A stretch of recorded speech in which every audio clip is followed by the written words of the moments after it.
प्रणाम साधकों। तो पिछले अंक में हमने देखा कि किस तरीके से अपने आप को भूत प्रकट कर सकते हैं, क्या उनका साधन है, और जब वो प्रकट करते हैं तो जिस इंसान के ऊपर प्रकट करते हैं उसके ऊपर इनका क्या फ़र्क पड़ता है, उसकी स्वास्थ्य के लिए अच्छा नहीं है, सेहत के लिए अच्छा नहीं है। तो आगे क्या व्यवस्था इसके लिए परमात्मा ने दी हुई है, उसके बारे में गुरुदेव लिखते हैं कि ये परमात्मा की छिपी हुई एक महती कृपा है कि मृत और जीवित मनुष्यों के मिलने में भय की यह एक बाधा खड़ी की गई है। तो उन्होंने कहा कि ये आप इसको कृपा समझिए भगवान की, कि मृत व्यक्तियों को और जीवित मनुष्यों को कायदे से मिलने नहीं दिया जा रहा है। भगवान ने व्यवस्था की है कि उनको मिलने नहीं दिया जा रहा, और भय की एक बाधा खड़ी की हुई है ताकि दोनों एक दूसरे से दूर रहें। उन्होंने कहा यदि वह ना होती तो मृत व्यक्ति भी घरों में ऐसे ही बैठे रहते जैसे चिड़िया, चूहे, चींटियाँ या खटमल भरे रहते हैं। हाँ, जाते ही नहीं है। हाँ, वो तो घर में आप कितना भी करें वो भरे ही रहते हैं। तो वो भी मृत व्यक्ति जो है, जहाँ जाते हैं आप शमशान में जला के आए, स्थूल शरीर जल गया, वो सूक्ष्म में आके घर ही बैठे हुए हैं और एक पीढ़ी, दो पीढ़ी, तीन पीढ़ी, चार पीढ़ी के सब बैठे हुए हैं, चल रहे हैं उसी में आराम से। तो ये तो बड़ी समस्या हो जाती है ना व्यक्ति का। इसमें सबसे बड़ी बात यह है, इससे मृत और जीवितों का आगे का विकास रुक जाता। अगर आप देखिए तो लोग कहते हैं कई बार कि भाई जिनसे आपका स्नेह है, ये वो, अगर वो वहीं रहें तो इससे तो उनका भी विकास रुक गया, वो भी आगे नहीं बढ़ पा रहे हैं, और जो जीवित हैं वो भी उन्हीं के प्रेम में और उसी में उसमें बंधे रहेंगे, सबका विकास क्रम रुक जाएगा।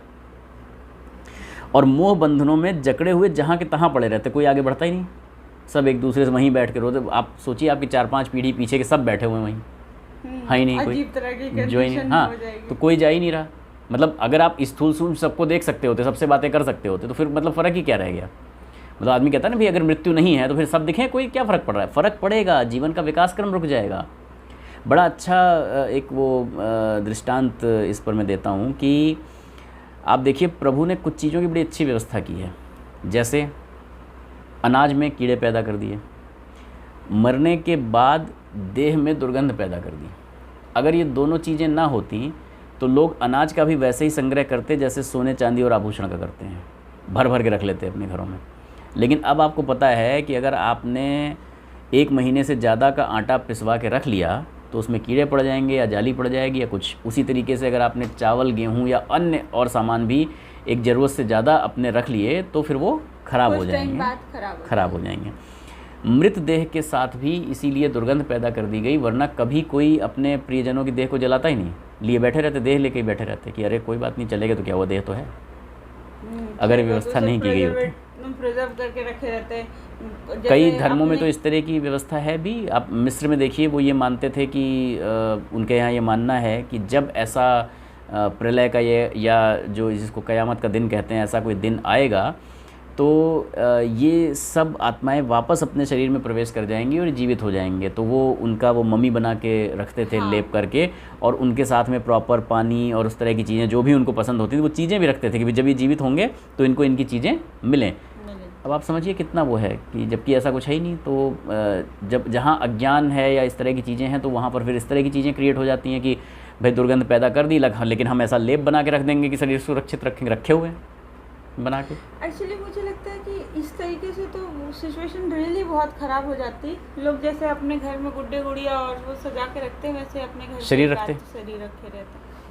और अगर दिखते सब और बातचीत कर सकते तो कोई आगे नहीं बढ़ता। सब शरीर रखा होता है, एक साइड में वो इंसान बैठा होता, कितना अजीब। तब हो सकता है कि शरीर अगर वो छोड़ भी देते कि वो इंसान है, ठीक है शरीर छोड़ दो, कोई दिक्कत नहीं, शरीर को जला दो, कोई परेशानी नहीं। उस केस में अगर दिख रहे हैं तो लेकिन फिर तो आपकी जितनी पीढ़ियाँ हैं सब एक ही घर में बैठे हुए हैं, तो आगे कैसे विकास का क्रम चलेगा? सोचिए, न जीवित व्यक्ति आगे बढ़ पाएगा, वो उनके मुंह में, और वो भी आगे नहीं बढ़ पाएगा, वो चल रहा है उसी में अपना। तो इसलिए परमात्मा ने इस तरीके की व्यवस्था दी है कि भाई ये ज़्यादा मिल नहीं सकते, भय की बाधा खड़ी की गई है, क्योंकि प्रभु की इच्छा है कि सांसारिक झूठे रिश्तों के मोह पाश में अधिक न बंधें और कर्तव्य पालन करता हुआ निरंतर उन्नति के पथ पर अग्रसर होता रहे। प्रभु चाहते हैं कि भाई आप इसी जगह बंध के ना रहें। ये लाइफ आपने जी ली, जितना आपको यहाँ पर जो करना था वो कर लिया, जो आपका कार्य था वो कर लिया।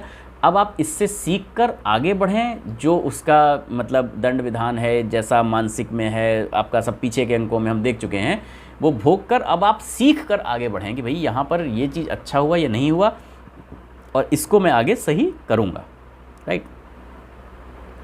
पीछे की भूमि पर से पाँव उठा लेने के बाद ही आगे कदम बढ़ा सकते हैं। तो अगर आप चल रहे हैं तो अगर आप पिछला पैर उठा नहीं लेंगे पीछे की भूमि से तो आगे कभी चल ही नहीं पाएंगे, तो फिर आप जड़ वहीं खड़े रहें। तो इसीलिए उन्होंने कहा है कि जड़ की तरह जहाँ के तहाँ पड़े रहते, अगर आगे का पूरा विकास का क्रम रुक जाता।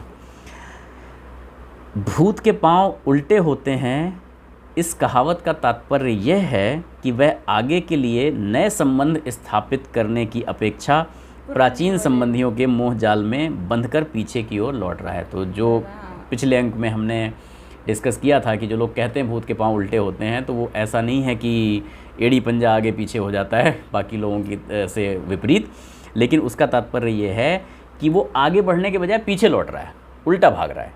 उल्टे होने का मतलब ये है, तो जैसे वो कहावतें नहीं है उल्टे बांस बरेली, तो उल्टे बांस बरेली का मतलब कि उल्टे फिर वहीं पहुँच गए, जा रहे थे आगे लेकिन फिर वहीं खींच गया। तो उल्टे का मतलब ये है कि आप आगे सतत प्रवाह में बढ़ने के बजाय आप पीछे लौट कर आ रहे हैं, तो वो चीज़ वहाँ पर कही जा रही है। कभी कभी मनुष्य की शारीरिक बिजली के परमाणु स्वयं स्वतंत्र प्रतिभा बन जाते हैं। स्वभावतः आप किसी घर में घुसते ही वहाँ के निवासियों की स्थिति जान सकते हैं, क्योंकि वहाँ रहने वालों के मानवीय तेज उस वातावरण में मंडराते रहते हैं और आपके मानसिक नेत्र इस बात को आसानी से पहचान लेते हैं कि यहाँ क्या वस्तु भरी हुई है। तो यहाँ पर गुरुदेव व्यक्तियों के तेज की बात कर रहे हैं कि कभी कभी लोगों की अपनी जो शारीरिक बिजली है उसके परमाणु स्वयं स्वतंत्र प्रतिभा बन जाते हैं और वो आप जहाँ रह रहे हैं उस वातावरण में एक ऑरा क्रिएट करने वाली जो बात है वो ऑरा वाली बात yes, मैं यही सोच तो वो ऑरा क्रिएट कर देते हैं। कहते हैं कि शांति कुंज का ये चीज़ काफ़ी प्रमाणित है कि शांति कुंज का स्पेशली जो यज्ञ क्षेत्र है और जो गायत्री मंदिर और अखंड दीप है, वहाँ का ऑरा बहुत ही ज़्यादा स्ट्रांग है। वो सिद्ध क्षेत्र है, आप जाइए आपको खुद भी फीलिंग होगी कि वहाँ शायद 2 घंटे 3 घंटे की नींद पूरी करके भी आपको इतनी ज़्यादा तरोताजगी और वो महसूस होगी कि जितनी शायद आप घर पे 6 घंटे 8 घंटे की नींद पूरी करके भी ना ले पाएँ। और बहुत सारे आपको ऐसे अनुभव होते हैं जब आप वहीं निवास करते हैं। पर्यटन का उद्देश्य आपका नहीं है, उद्देश्य आपका वहीं निवास करने का है और साधना करने का है, तब आपको ये लगेगा कि एक अलग तरीके का तेज, एक अलग तरीके की ऊर्जा आपके अंदर वहाँ पर है।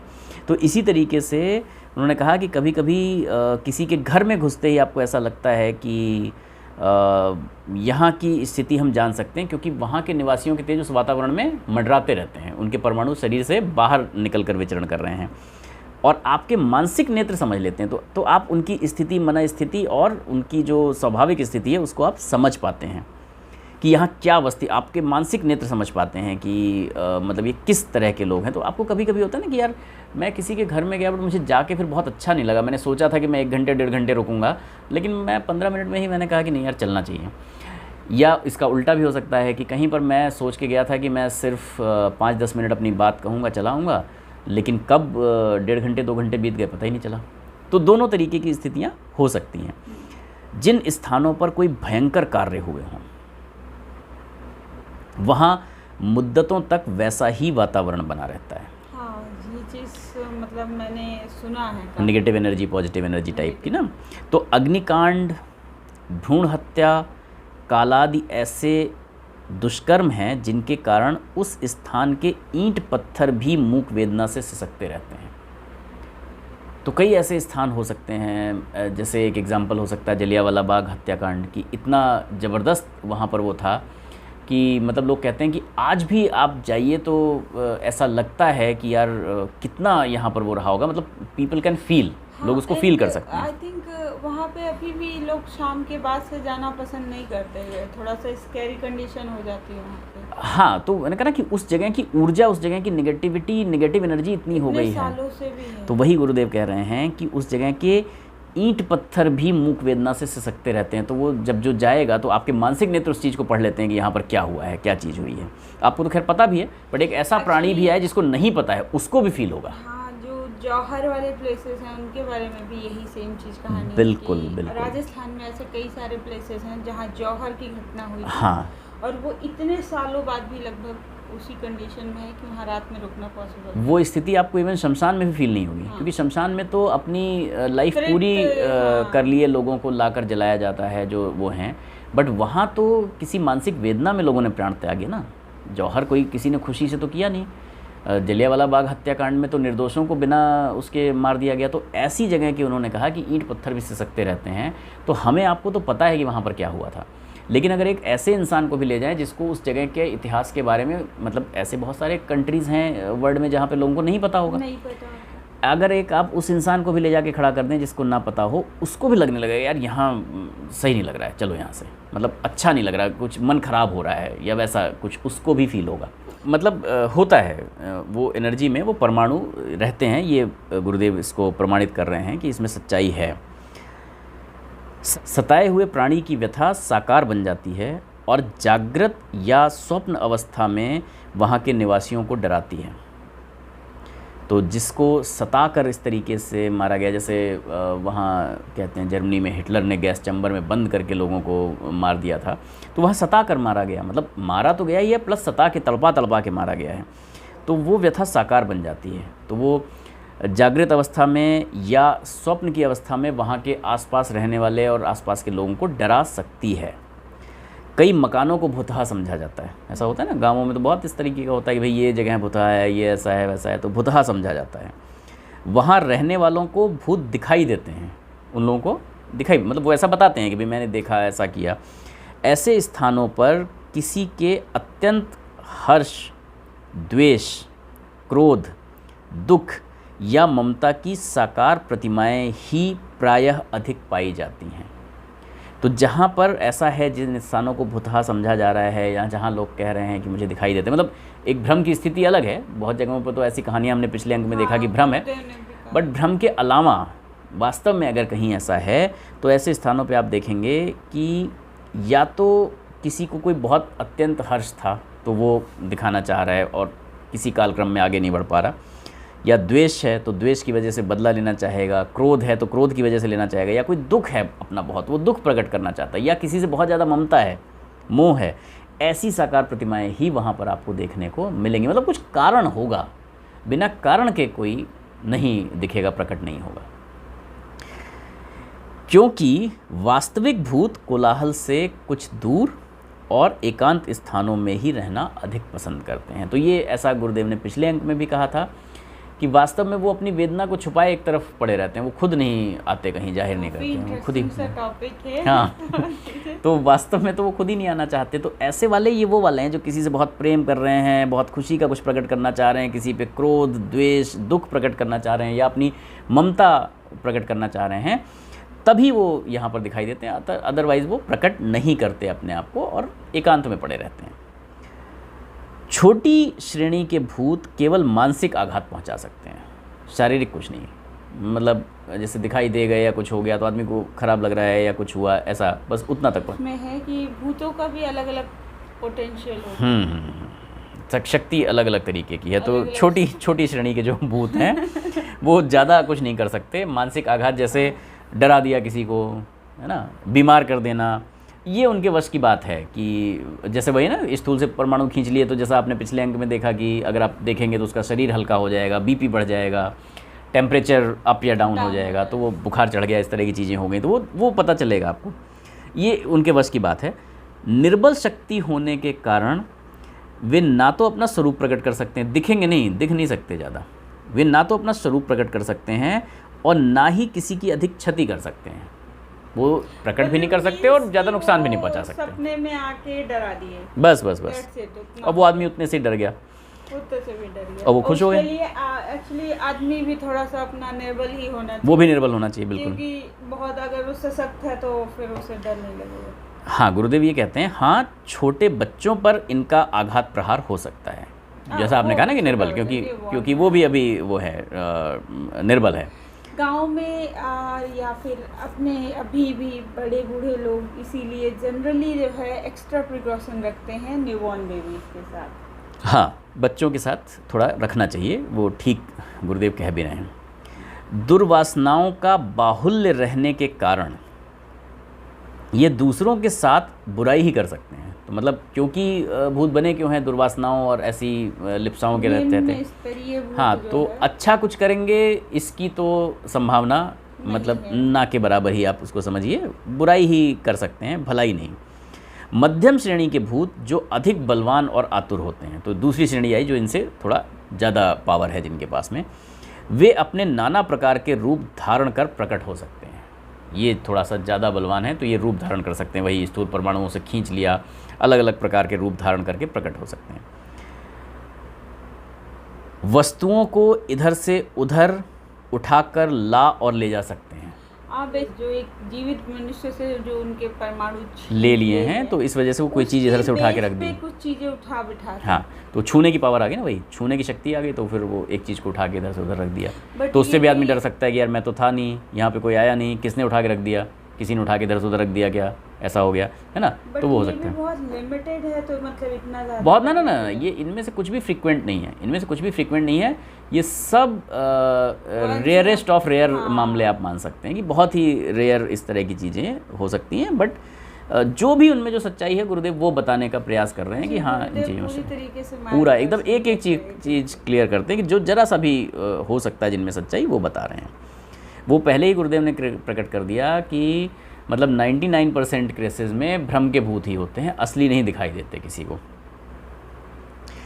तो वस्तुओं को इधर से उधर उठा के रख देना, लाना ले जाना, ये कर सकते हैं। किसी मनुष्य के शरीर पर अधिकार करके उसकी इंद्रियों से अपनी इच्छा पूरी कर सकते हैं। वो गुरुदेव पिछले अंक में बोल दिया था। तो ये पिछले अंकों में हम देख चुके हैं कि जो लोग इंद्रियों में बहुत ज़्यादा लिप्त रहते हैं, कि जैसा मैंने एक एग्जांपल दिया था कि भाई किसी का शराब पीने का मन है, तो वो ऐसे सूक्ष्म में तो भी नहीं पाएगा। तो ऐसे लोग जो शराब पीने जा रहे हैं, मदिरालय में जा रहे हैं, उनके शरीर पे अधिकार कर लिया, उसे लग रहा है कि हाँ भाई खुशी हो रही है कि मैं पी रहा हूँ, बढ़िया आनंद आ गया। और उस आदमी को भी थोड़ा अपने अंदर चेंज महसूस होगा कि यार कुछ अजीब सा लगा, या कुछ एग्जैक्ट बहुत ज़्यादा कुछ उसको पता नहीं चलेगा, लेकिन थोड़ा पता लगेगा। ऐसे एक दो लोगों के जो है एक्सपीरियंसेस थे कि उन्होंने वो काम किया बट उन्हें ऐसा फील नहीं हुआ कि मैंने किया। राइट, तो वो क्योंकि किसी और ने अधिकार कर रखा है। तो अपनी इच्छा पूरी कर सकते हैं तथा पागल या बीमार कर सकते हैं। ये हो सकता है कि भाई ज़्यादा अधिकार कर लिया तो वो आदमी जो है, वही है क्योंकि वो बॉडी का वो ले लेते हैं, अब इंद्रियों का दुरुपयोग कर लिया, हाँ मेंटल वो है, वो करना नहीं चाह रहे हैं वैसा, फिर भी करा, तो वो पागल या बीमार कर सकते हैं। ऊंची श्रेणी के वीर, ब्रह्म राक्षस, वेताल, पितर आदि कुछ सहायता भी कर सकते हैं। जो उच्च श्रेणी के हैं उनमें पावर ज़्यादा है और समझ ज़्यादा है, तो लेकिन ये जो ब्रह्म राक्षस हैं या वेताल हैं या पितर हैं, ये सहायता भी कर सकते हैं। तो इसीलिए वो कहा जाता है, इसीलिए इनकी पूजा भी की जाती है कि आप सारे उसमें बहुत अपनी कृतज्ञता ज्ञापित उनके प्रति करें, तो जब उन्हें मौका मिलेगा तो वो आपकी सहायता कर सकते हैं। तो जैसा श्राद्ध कर्म वाले में गुरुजी ने बताया था कि जब आप श्राद्ध करते हैं तो इसका उनको कुछ नहीं मिलता, पितरों को, आपको मानसिक शांति मिलती है और उन्हें ये अच्छा लगता है कि अच्छा मेरे लिए कर रहे हैं, मुझे अभी तक याद कर रहे हैं, मेरा ख्याल रख रहे हैं। तो जब कभी उनके वश में होगा और उनको मौका मिलेगा तो वो सहायता आपकी कर सकते हैं। वे छूटे भूतों का आतंक हटा भी सकते हैं। तो सहायता करने वो ये भी कर सकते हैं कि कोई छोटी श्रेणी का है जो परेशान कर रहा है मेरे घर वालों को या किसी को, तो उनका आतंक दूर कर सकते हैं, उनको हटा सकते हैं वहाँ से। उनके अंदर उनकी पावर ज़्यादा है तो वो उनको हटा देंगे कि भाई अब मेरे घर को तुम। हाँ, वर्तमान और भूतकाल की गुप्त घटनाओं को बता सकते हैं आपको कि अभी आपके साथ ये होने वाला है, या भूतकाल में कुछ हुआ है, किसी ने कोई साजिश की है, कुछ छुपा के रखा है, कुछ हुआ है, तो वो उनको आपको बता सकते हैं। क्योंकि उस श्रेणी में तो आपको पता रहता है ना, आपकी पावर ज़्यादा होती है, मानसिक वो चीज़ें ज़्यादा होती हैं, वो आप समझ सकते हैं, दूसरे के मन की बात समझ सकते हैं। तो कोई और मन में साजिश कर रहा है तो वो आपको किसी बहाने से उसको बता सकते हैं। बहुत पूछने पर भविष्य के बारे में भी थोड़ा बहुत कहते हैं। क्योंकि भविष्य के बारे में कहते हैं ना कि भविष्य के बारे में इसलिए नहीं कहते क्योंकि भविष्य अगर यहाँ से कुछ दिख भी रहा है तो वो काफ़ी अनसर्टेन होता है। आपके फल के सिद्धांत चलता है, जिस तरह के आपके वो आपके क्रियाकलापों के हिसाब से बदल जाता है। तो इसलिए बहुत पूछने पर भविष्य के बारे में भी थोड़ा बहुत कहते हैं, थोड़ा बहुत कह सकते हैं। बेसिकली उतना ही बता सकते हैं जितना कि एक प्रिजम्पशन है आपके एक्ट के आधार पे कि ऐसी चीज़ें आपके साथ और वो अपने आप से बताते नहीं हैं। जब आपने बहुत पूछा या कुछ किया, बहुत जोर दिया, तो थोड़ा बहुत उसके बारे में कुछ कहते हैं, पर वे बातें कभी कभी गलत भी सिद्ध होती हैं। तो जैसा हुआ क्योंकि भाई आपने उस दिशा में प्रयास नहीं किया या आपका प्रयास उतना स्ट्रांग नहीं था। सपोज उन्होंने बताया कि भाई ये बच्चा, इसकी नौकरी लग जाएगी क्या? हाँ हाँ हाँ, इसकी सरकारी नौकरी लग जाएगी। उन्होंने बहुत पूछने पे कह दिया, राइट। अब लेकिन उस बच्चे ने उस तरीके का प्रयास ही नहीं किया, उसकी वजह से वो और लीनियंट हो गया। हाँ, ने कहा अरे अब तो हमारी सरकारी नौकरी लगी जाएगी, अब तो हम बिल्कुल चैन में रहें, कोई दिक्कत नहीं है ना। तो पता लगे जो तैयारी कर रहे थे उसमें भी उतना सीरियसनेस नहीं किया और नहीं लग पाई, है ना। तो इसलिए वो बातें गलत भी सिद्ध होती हैं। शाप वरदान देना भूत के वश की बात नहीं है। तो वो श्राप नहीं दे सकते और वरदान भी नहीं दे सकते, ये नहीं है। वो आपकी सहायता कर सकते हैं, गुप्त बातें बता सकते हैं। भविष्य का पूछेंगे तो थोड़ा बहुत उस बारे में भी कह देंगे, सही भी हो सकती हैं, गलत भी हो सकती हैं। लेकिन श्राप या वरदान नहीं। आप कहो कि साहब मुझे वरदान दे दीजिए, तो श्राप या वरदान देना उनके बस की बात नहीं है, क्योंकि उसके लिए जितने आध्यात्मिक बल की ज़रूरत होती है वो उनमें होता नहीं। तो यहाँ पर गुरुदेव ने ये बहुत स्पष्ट किया है कि भूत, छोटी श्रेणी के भूत, मध्यम श्रेणी के भूत और सबसे हायर डिग्री वाले जो भूत, जिनको आप ब्रह्म, राक्षस, बेताल या पितर के नाम से जानते हैं, वो क्या कर सकते हैं, क्या नहीं कर सकते। तो इनमें से सबसे उच्च श्रेणी वाले पितर हैं, जिनकी आप कहते हैं कि जैसे भगवान श्री कृष्ण गीता में भी कहते हैं कि जो पितरों की पूजा करते हैं वो उनके पास जाते हैं, जो देवताओं की पूजा करते हैं वो उनके पास जाते हैं, और जो मेरी पूजा करते हैं वो मेरे पास आते हैं। मेरी मतलब वही परम पद, परम ब्रह्म की जो पूजा करते हैं तो वो मेरे पास आते हैं। लेकिन ऐसा बहुत कम लोग करते हैं। उन्होंने कहा कि इस संसार में ज़्यादातर लोग देवताओं की पूजा करते हैं, और क्योंकि भौतिक फल उसका चाहते हैं, और ऑफ कोर्स उसका प्रायः फल उनको जल्दी मिलता है तो जल्दी खुश हो जाते हैं और उसी में लिप्त रहते हैं। तो यहाँ पर आप उनसे बहुत आसान चीज़ें तो आसानी से मिल भी जाती है ना। हाँ, छोटी चीज़, पद बहुत बड़ी चीज़ है, स्वर्ग उसकी कंपैरिजन में छोटी चीज़ है, तो वो उससे थोड़ा अब आप कम प्रयास। इसको ऐसे समझ सकते हैं कि एक बच्चा आपसे एक चॉकलेट मांग रहा है, तो आपको कितना समय लगेगा दिलाने में? आपने कहा ठीक है यार, मार्केट गए ला के दिला देंगे, ठीक है। बट वो कहता है कि पापा मेरे लिए ना आप ऐसा करो, मर्सिडीज़ खरीद दो। तो अब मर्सिडीज़ खरीदना जब आपके बस की बात होगी तब तो आप खरीद पाएंगे ना। तो वही वो कह रहे हैं कि वो आपको सहायता कर सकते हैं, बता सकते हैं, लेकिन श्राप या वरदान देना उनके बस की बात नहीं। आप उनसे कहोगे आप हमें ये वर दे दो कि साहब चिरायु हो जाए, ये बच्चा इसकी यहाँ नौकरी लग जाए, इसकी ऐसे शादी हो जाए, इनको ये मिल जाए, उनको, तो वो वरदान नहीं दे सकते। बता सकते हैं थोड़ा बहुत क्या होने वाला है, बट उसमें भी सच या वो चीज़ें हो सकती हैं। तो इसमें हमने देखा कि कितनी श्रेणी के भूत होते हैं और वो क्या कर सकते हैं। अब आगे के अंक में हम देखेंगे कि मनुष्य के शरीर में किस तरीके की सृष्टि रचना करने की शक्ति भरी पड़ी है और उसका कैसे क्या उपयोग होता है। इन सब चीज़ों को जानने के लिए तब तक के लिए बने रहिए हमारे साथ। अगले अंक में हम प्रकाश डालेंगे, मतलब गुरुदेव प्रकाश डालेंगे कि एक स्वतंत्र सृष्टि रच डालने की क्षमता किस तरीके से मनुष्य शरीर में भरी पड़ी है और उसका किस तरीके से वो उपयोग कर सकता है। तो आज के अंक में इतना ही। अगले अंक में इन सारी चीज़ों को जानने के लिए बने रहिए हमारे साथ। प्रणाम।